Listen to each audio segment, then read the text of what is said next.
দীর্ঘ ১৪ বছর পর আবারও আলোচনায় মেজর সৈয়দ জিয়াউল হক। সেনাবাহিনী থেকে চাকরিচ্যুত এই সাবেক মেজর সম্প্রতি নিজের বিরুদ্ধে দায়ের করা মামলা প্রত্যাহার এবং জঙ্গিদের তালিকা থেকে নাম মুছতে আইন মন্ত্রণালয়ে আবেদন করেছেন।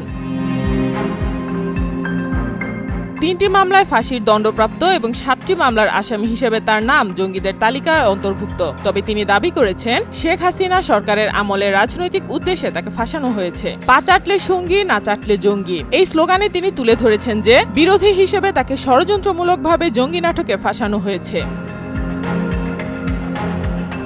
এবার মেজর জিয়া তার বিরুদ্ধে দায়ের করা মামলা প্রত্যাহার এবং মোস্ট ওয়ান্টেড জঙ্গি তালিকা থেকে নাম মুছতে আইন মন্ত্রণালয়ে আবেদন করেছেন। তার দাবি, রাজনৈতিক উদ্দেশ্য প্রণোদিতভাবে তাকে জঙ্গি নাটকে ফাঁসানো হয়েছে এবং সরকার তাকে প্রতিশোধ নিতে এই অভিযোগগুলো তুলেছে। পা চাটলে সঙ্গী, না চাটলে জঙ্গি, এই স্লোগান তুলে তিনি অভিযোগ করেন যে বিরোধী মতের কারণে তাকে জঙ্গি বলে চিহ্নিত করা হয়েছে।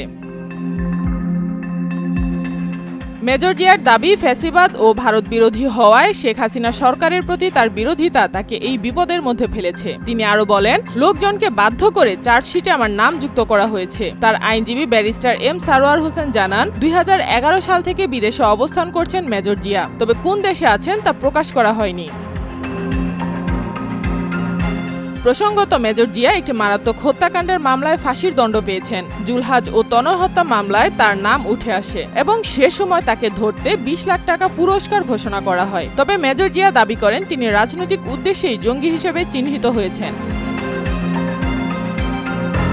এছাড়া গত ২৫ ডিসেম্বর মার্কিন স্টেট ডিপার্টমেন্টে তিনি আবেদন করেছেন যাতে তার বিরুদ্ধে ঘোষণা করা পুরস্কার প্রত্যাহার করা হয়। এখন দেখা যাক তার বিরুদ্ধে থাকা মামলাগুলোর পরিণতি কি হয় এবং তার আবেদনগুলো কিভাবে প্রক্রিয়া করা হয়।